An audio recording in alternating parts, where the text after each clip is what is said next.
Educational Communications and this station present Environmental Directions with Nancy Perlman. On this series, we explore the effects of human influence on the Earth's ecosystems and discuss solutions to environmental problems which affect the quality of life on this planet. Environmental Directions gives you the kind of information you need to help you participate in decisions impacting your community, the nation, and the world. Now, here's your host, Nancy Perlman. Hello, my guest is Dr. Barry Hibbs. He is a professor of hydrogeology in the Department of Geosciences at California State University, Los Angeles. He has served on the National Water Research Institute's Independent Advisory Panel for Groundwater Replenishment Project for the Los Angeles Department of Water and Power. He is also a fellow of the Geological Society of America. Welcome, it's a pleasure to have you with us. Pleasure to be here. You're involved in numerous areas of hydrology, water, but let's start with one of the critical problems now, and that's the drought.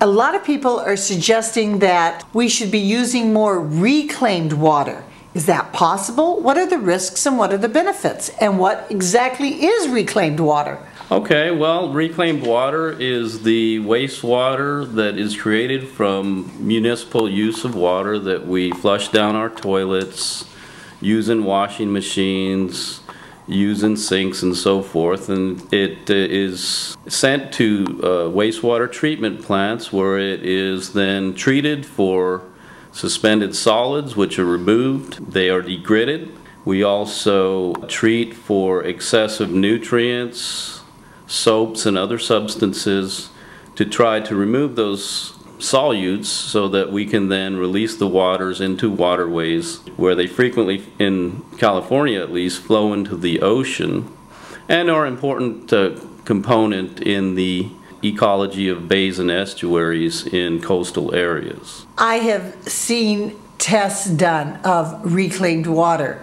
where the contaminants have been taken out and consequently the water is safe to drink. But somehow people seem a little afraid to drink water that they don't think is fresh from the clouds. Well, that's an interesting question and a very important one. There's various levels of treatment. We have primary treatment, which is basically removing the suspended solids. Secondary treatment, where organic matter is removed, organic matter that is oxygen consuming. Then we have what we call tertiary treatment, where we use a variety of treatment processes, bacteria and other additives to remove excess nutrients, trace elements, and so forth. And these levels of treatment are used depending on what particular release or use of the water is going to be implemented from wastewater treatment plants. But we do also have, to elaborate a bit more on your question, what we call highly treated wastewater, or recycled water, where basically extensive treatment methodologies including reverse osmosis, ozonation, application of hydrogen peroxide, carbon filtration, and very extensive treatment methods are integrated in the treatment to create essentially distilled water. And that's what many advocates of the use of this water for public water supply say can be consumed right from the plant. We do take that water, though, as an additional measure and put it in as injected water or recharged water into groundwater basins, where it has a residence time of a number of months, a minimum of 6 months, before it reaches a water supply well.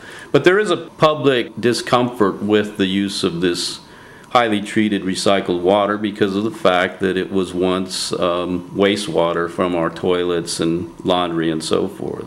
But in reality, there's only so much water on planet Earth. The so-called fresh water has been water that has been recycled, reprocessed through the natural ecosystems for thousands of years. We're sort of using the water that the Romans might have been using. Absolutely, that's a perfect analogy. And it's interesting, take for example the Mississippi River. There are a number of large municipalities that release treated wastewater into the Mississippi River, and other cities have no concerns or reservations about using that water for water supply. So it's an interesting contradiction where that can be done in certain river basins when it applies to surface water, but there's this public perception that it's poor quality water or unhealthy water if it's recharged in aquifers. But things that we have to worry about are some of the human contaminants that we're introducing, like the pharmaceuticals.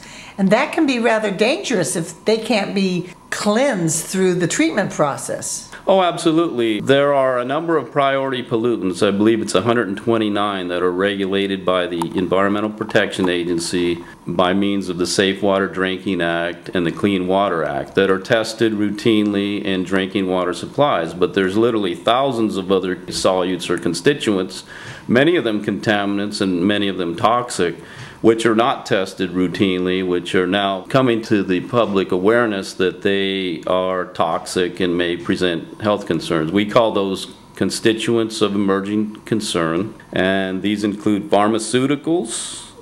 They include such items as household personal care products like anti-foaming agents and antifungal agents in toothpaste. They include household products like flame retardants that are used, put on clothes to get into the laundry when we wash clothes. And there's literally thousands of those that are not tested, and some of those are difficult to remove through certain levels of treatment. The last treatment method I mentioned, though, the highly treated recycled water, it's usually thought that this will be effective in dealing with these constituents of emerging concern, as well as the EPA priority pollutants that are tested routinely. I know that you've done some research in Orange County in Southern California in the Swamp of the Frogs Marsh in San Diego Creek Watershed near Irvine, California.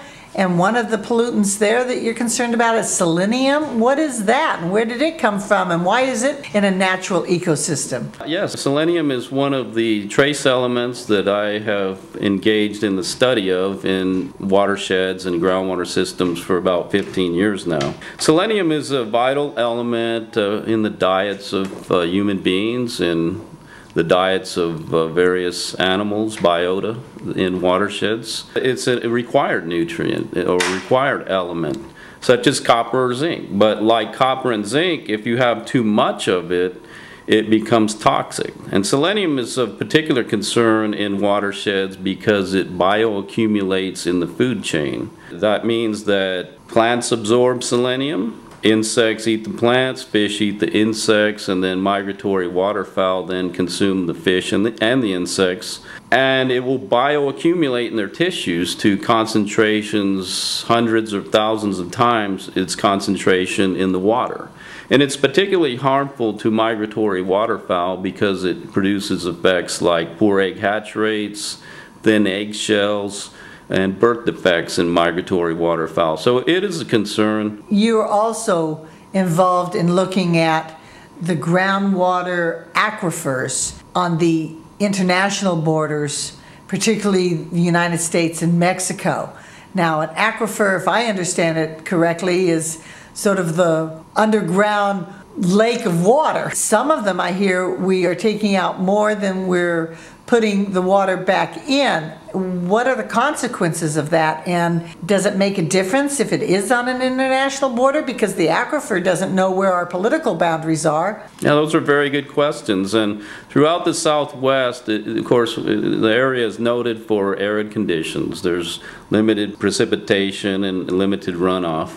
And much of the storage, the water that is stored in these large groundwater basins throughout the Southwest were recharged to a major extent during the last ice age when conditions were much wetter and cooler. Today we have cities growing in these areas, and they are doing a process that we call in the hydrogeology field as mining of aquifers.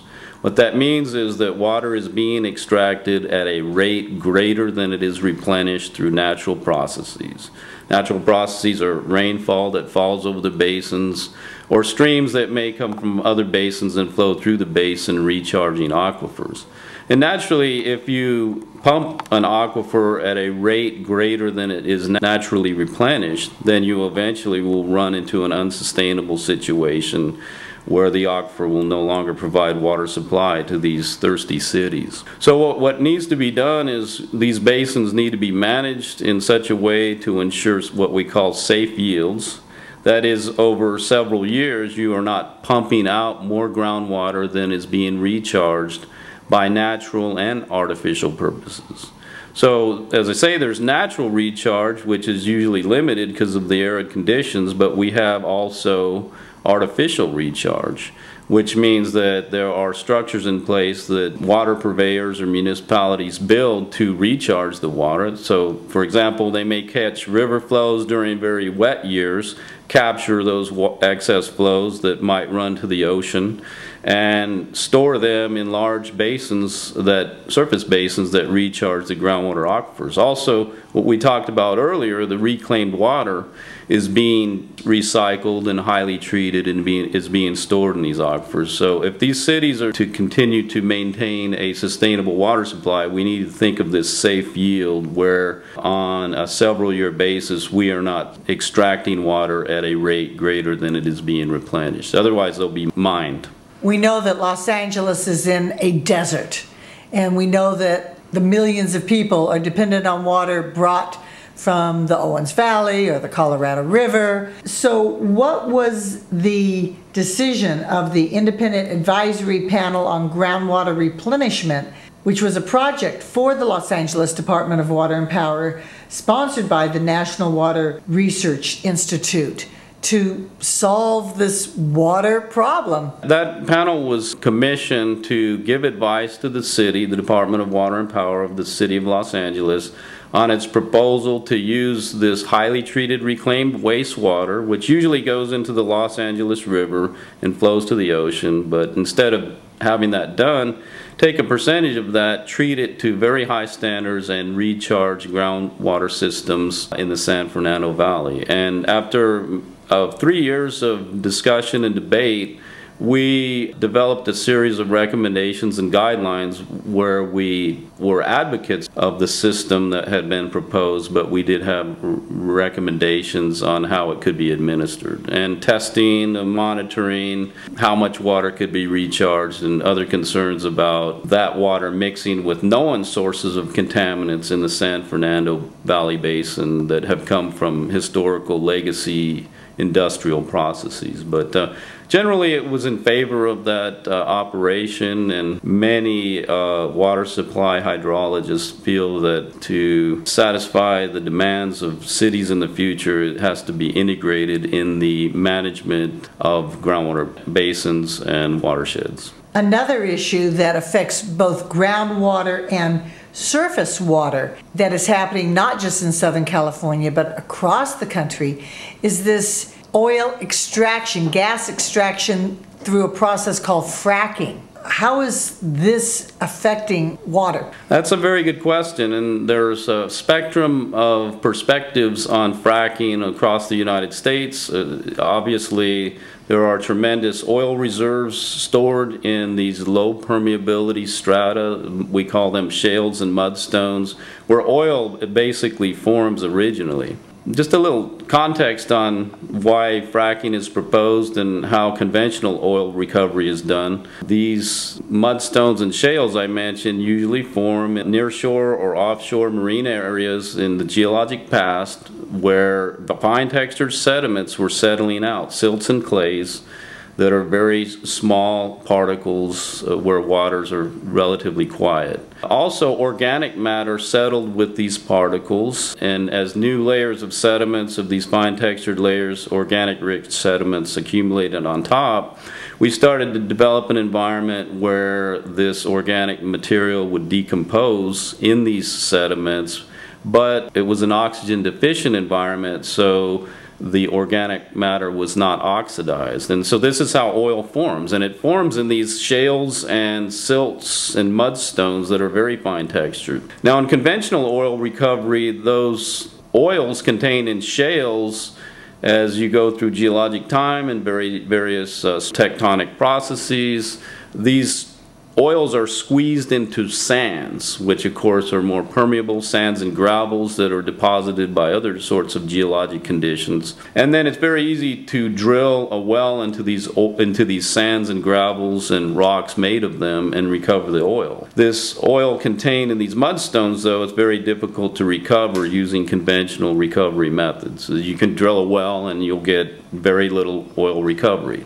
So fracking is a procedure where water is injected into these very fine textured strata, shales, mudstones. The Monterey is an example in California that there are advocates who propose developing and fracking for oil recovery. And what that does, it creates high pressure water is injected along with various emulsifying agents and chemicals like formaldehyde and sometimes particulate matter to fracture the material and create secondary permeability. And this allows oil to be recovered. In the United States, we have enormous reserves of oil contained in these fine textured geologic units.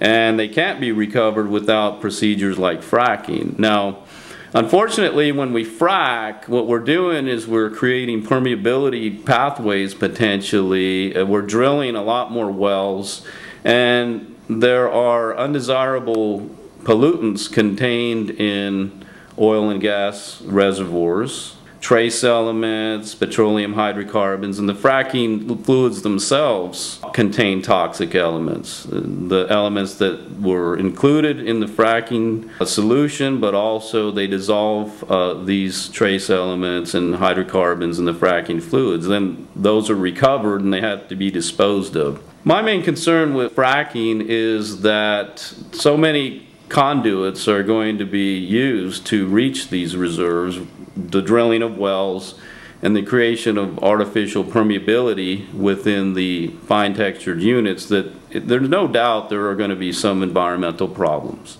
as there is with all kinds or all dimensions of oil and gas recovery. Now, I personally am a moderate in this technology because we depend on oil and gas. It's widely used, and we can recover huge amounts of oil through fracking and exploiting some of these oil reserves that are some of the most significant anywhere in the world. But I'm a very strong advocate of stringent regulations and controls to make sure that there is oversight and it is not done indiscriminately in widespread scenarios where there are sensitive systems, sensitive ecological systems that could be impacted. Let's go back to that first issue of the drought and where are we going to get the water. And aside from everybody not wasting water, we should obviously be conserving water. How does research such as yours on hydrogeology help us? Yeah, well, we look at issues like natural sources of recharge, and so we try to better quantify that. That means how much recharge is going into aquifers through natural processes. Our research helps us to understand the water balance of these basins and get better estimates of natural amounts of recharge. We also, of course, look at subsurface conditions where it might be amenable to this artificial recharge we've discussed. Using excess river flows during wet years. We have to find deposits, geologic areas where we can store a lot of water and have it injected or recharged to the groundwater aquifers quickly. So that's all part of hydrogeological assessment and something that we participate and are engaged in. And it integrates geology, physics as far as the fluid movement, and chemistry as well, because you can take high quality water and recharge it in an aquifer, but it can have various mineralogical interactions that can release arsenic or chromium or other trace elements where basically it would not meet EPA drinking water standards. I'd like to thank you so very much for providing that very important data, research information so that we can make good, positive decisions and policies for the environment. And thank you for being my guest. My pleasure. I've enjoyed it. I have been speaking with Dr. Barry Hibbs, who is a fellow of the Geological Society of America and a professor of hydrogeology in the Department of Geosciences at California State University, Los Angeles. We'll be back in a moment with more ecological issues. Environmental Directions with Nancy Perlman continues with further discussion of the world's critical ecological issues. For more information, you may call 310-559-9160 or go to www.ecoprojects.org.